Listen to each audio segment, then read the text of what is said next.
Good morning. എല്ലാവർക്കും വീഡിയോയിലേക്ക് സ്വാഗതം. അപ്പോൾ ഇന്ന് രാവിലെ തന്നെ നമുക്ക് നല്ല കിളിമീൻ കിട്ടിയിട്ടുണ്ട് കേട്ടോ. അപ്പോൾ ആ കിളിമീൻ നാം വെട്ടിക്കഴുകി നല്ല രീതിയിൽ നീറ്റാക്കി എടുത്തുകൊണ്ട് വന്ന് വെച്ചിട്ടുണ്ട്. ഇനി നമുക്ക് അടുത്ത പരിപാടി എന്ന് വെച്ചിട്ടുണ്ടെങ്കിൽ ചട്ടി അടപ്പത്ത് വെച്ചിട്ടുണ്ട്. അതിനകത്ത് ചട്ടി ചൂടായി വെളിച്ചെണ്ണ ഒഴിച്ചിട്ടുണ്ട്. ഇനി കടുകും ഉലുവയും കൂടി ഇട്ട് പൊട്ടിച്ചെടുക്കാം. അതിന് ശേഷം വേണ്ടത് കറിവേപ്പില, ഇഞ്ചി, പച്ചമുളക്, സവാള കുരുകുരുന്ന് അരിഞ്ഞത്, പിന്നെ വെളുത്തുള്ളി, തക്കാളി, പിന്നെ പുളി. അപ്പോൾ ഇതെല്ലാം കൂടി നമുക്കിട്ട് എല്ലാം കൂടി ഒരുമിച്ച് ആർക്കും ചെയ്യുന്നത്. ഇതെല്ലാം പച്ചപ്പൊക്കെ മാറി നന്നായിട്ട് നല്ല ഒരു ബ്രൗൺ കളർ വരുന്ന വരെ നമുക്കിതൊന്ന് നന്നായിട്ടൊന്ന് വഴറ്റിയെടുക്കാം. അതിനുശേഷം നമുക്ക് കാശ്മീരി മുളക് പൊടി, നല്ല കളർ കിട്ടും കാശ്മീരി മുളക് പൊടി ചേർത്ത് വരുന്നത്. പിന്നെ മഞ്ഞൾപ്പൊടി എടുത്തിട്ടുണ്ട്. വേറെ ഒരുപാട് ചേരുവകളൊന്നും ചേർക്കുന്നില്ല. ഇത് നന്നായിട്ട് വഴഞ്ഞിട്ട് വന്നു കഴിയുമ്പോൾ നമുക്ക് ഈ പൊടി ചേർത്ത് ഇളക്കി ഉപ്പ് ഈ സമയത്ത് നമ്മൾ ഉപ്പിട്ട് കൊടുക്കണം. അപ്പോൾ പെട്ടെന്ന് നമുക്ക് വെന്ത് കിട്ടും. അപ്പോൾ അതായത് ഞാനിവിടെ ഉപ്പിട്ട് കൊടുത്തിട്ടുണ്ട്. ഉപ്പിട്ട് കൊടുക്കുമ്പോൾ എന്നാ വെച്ചിട്ടുണ്ടെങ്കിൽ വേഗം ഇതൊന്നും റെഡിയായി അലഞ്ഞു വരും. അതുകൊണ്ടാണ്. അപ്പോൾ അത് വഴറ്റി കഴിയുമ്പോൾ നമുക്ക് പൊടിയും ചേർത്ത് ഇളക്കി നല്ല രീതിയിൽ യോജിപ്പിച്ച് മിക്സ് ചെയ്തെടുത്ത് നമുക്ക് വെള്ളം എടുത്ത് വെച്ചിട്ടുണ്ട്. അതിന് പാകത്തിന് വെള്ളം എടുത്ത് വെച്ചിട്ടുണ്ട്. അപ്പോൾ ആ വെള്ളവും ചേർത്ത് അത് വെച്ചിട്ട് ഇളക്കി വരുമ്പോഴത്തേക്ക് നമുക്ക് മീനിൻ്റെ പീസുകൾ റെഡിയാക്കി വെച്ചിരിക്കുന്ന മീനിൻ്റെ പീസുകൾ അതിനകത്തേക്ക് ഓരോന്ന് ഇട്ട് കൊടുക്കാം കേട്ടോ. പിന്നെ ചില സ്ഥലങ്ങളിൽ ചെയ്യുന്നത് എന്നാന്ന് വെച്ചിട്ടുണ്ടെങ്കിൽ ഈ വെളുത്തുള്ളി, ഇഞ്ചി, പച്ചമുളക് ഇതെല്ലാം ഒന്ന് വാടി വരുമ്പോഴത്തേക്കുമാണ് മറ്റു തക്കാളി അങ്ങനെയുള്ള കാര്യങ്ങളെല്ലാം ചേർക്കാറ്. എന്നാൽ ഞാൻ അങ്ങനെയും ചെയ്യാറുണ്ട്, ഈ രീതിയിലും ചെയ്യാറുണ്ട്. ഈ രീതിയിൽ എന്ന് വെച്ചിട്ടുണ്ടെങ്കിൽ നമുക്ക് എല്ലാം ഒരുമിച്ച് റെഡിയായി കിട്ടുമല്ലോ. പെട്ടെന്ന് സമയം ലാഭമാണ്, ധനം ലാഭമാണ്. അങ്ങനെയൊക്കെ നോക്കുമ്പോൾ നമുക്ക് ഏറെ പ്രയോജനകരമായ ഒരു പരിപാടിയാണ്. ഇതുപോലെ ഒരുമിച്ച് അങ്ങിട്ടിട്ട് റെഡിയാക്കി എടുക്കില്ല.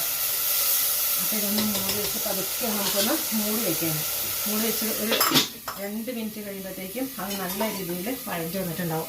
അതിനുശേഷം മുളക് പൊടി നമ്മൾ എടുത്ത് വെച്ചിരിക്കുന്ന ഈ കാശ്മീരി മുളക് പൊടി, മഞ്ഞൾപ്പൊടി മാത്രമേ ഉള്ളൂ, അതും കൂടി ചേർത്ത് ഇളക്കി അതിനുശേഷം നമുക്ക് വെള്ളം ഒഴിച്ച് തിളച്ച് കഴിയുമ്പോൾ മീനിട്ട് കൊടുക്കുക. ഇത്രയുള്ള പരിപാടിയേ ഉള്ളൂ മീൻ വയ്ക്കുക എന്നുള്ളതിന്.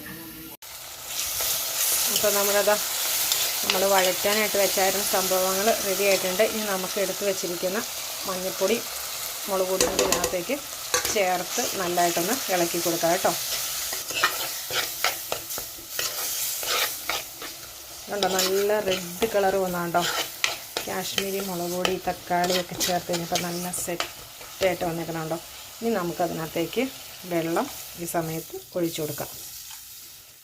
വെള്ളം ഒഴിച്ച് ഇനി ഗ്യാസ് നമുക്ക് ഫുള്ളിലാക്കി കൊടുത്ത് ഇനി ഇതൊന്ന് തിളച്ച് വരുമ്പോഴത്തേക്കും നമുക്ക് മീനിൻ്റെ പീസുകൾ പെറുക്കിയിടാം.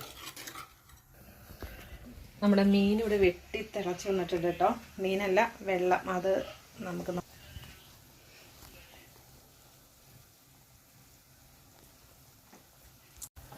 അപ്പോൾ നമ്മുടെ മീൻ കറിക്കുള്ള അരപ്പൊക്കെ നന്നായിട്ട് വെള്ളം ഒഴിച്ച് നന്നായിട്ട് വെട്ടി തിളച്ച് വന്നിട്ടുണ്ട്. ഇനി നമുക്ക് മീനിൻ്റെ പീസ് ഓരോന്നായിട്ട് നമുക്ക് ഇട്ട് കൊടുക്കാം കേട്ടോ.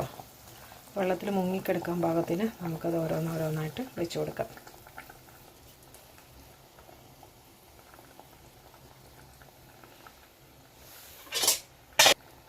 പതുക്കെ നമുക്കിങ്ങനെ ഒന്ന് കുത്തി ഇളക്കാതെ പതുക്കെ ഒന്നിങ്ങനെ ജസ്റ്റ് ഒന്ന് ഇത് ചെയ്ത് കൊടുക്കാം. ഇനി അവിടെ ഇരുന്ന് വെന്ത് ചാറ് കുറിക്കുക വരട്ടെ കേട്ടോ. നമ്മുടെ മീൻകറി ഇവിടെ സെറ്റായിട്ടുണ്ട് കേട്ടോ. നമുക്കൊന്ന് നോക്കിയാലോ എങ്ങനെയുണ്ടെന്ന്. ചാറൊക്കെ നല്ല കുറുകി നല്ല റെഡ് കളറിൽ നല്ല അടിപൊളിയായിട്ടുണ്ട് കേട്ടോ. കണ്ടോ, തിക്ക് ഗ്രേവി ആയിട്ട് നല്ല അടിപൊളിയായിട്ടിരിക്കണുണ്ടോ. ഇനി ഇത് സത്യം പറഞ്ഞു കഴിഞ്ഞിട്ടുണ്ടെങ്കിൽ ഈ മീൻകറി വെച്ച് ഇപ്പം തന്നെ എടുത്ത് കൂട്ടുന്നതിനേക്കാൾ ടേസ്റ്റ് ഉണ്ടല്ലോ.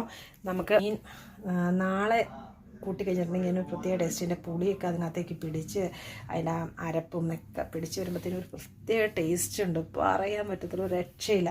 അതുകൊണ്ടല്ല നമ്മൾ കല്യാണ വീടുകളിലൊക്കെ 2 ദിവസം മുമ്പ് മീൻകറി പറ്റിച്ച് അതിങ്ങനെ മൂടിക്കെട്ടി, പണ്ട് കാലത്ത് ഇപ്പോഴല്ല, അപ്പോൾ അങ്ങനെ മൂടിക്കെട്ടി വെച്ചായിരുന്നിട്ട് ആ കല്യാണ സമയത്ത് ആ സദ്യ വിളമ്പണ ആ ഒരു ടൈമിലൊക്കെ അത് എടുത്തുകൊണ്ട് വന്നൊക്കെ കഴിക്കുന്ന ആ മീൻകറിയുടെയൊക്കെ ടേസ്റ്റ് ഇന്നത്തെ കറിക്ക് വല്ലതും ഉണ്ടോ? ഒന്നുമില്ലെന്നേ.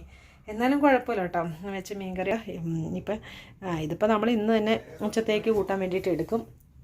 മറ്റേ നാളത്തേക്ക് ആകുമ്പോൾ കുറച്ചും കൂടി ടേസ്റ്റ് വരുമെന്ന് മാത്രം. അപ്പോൾ വീഡിയോ ഇഷ്ടപ്പെട്ട ലൈക്ക് ചെയ്യുക, ഷെയർ ചെയ്യുക, കമൻറ്റ് ചെയ്യുക. താങ്ക്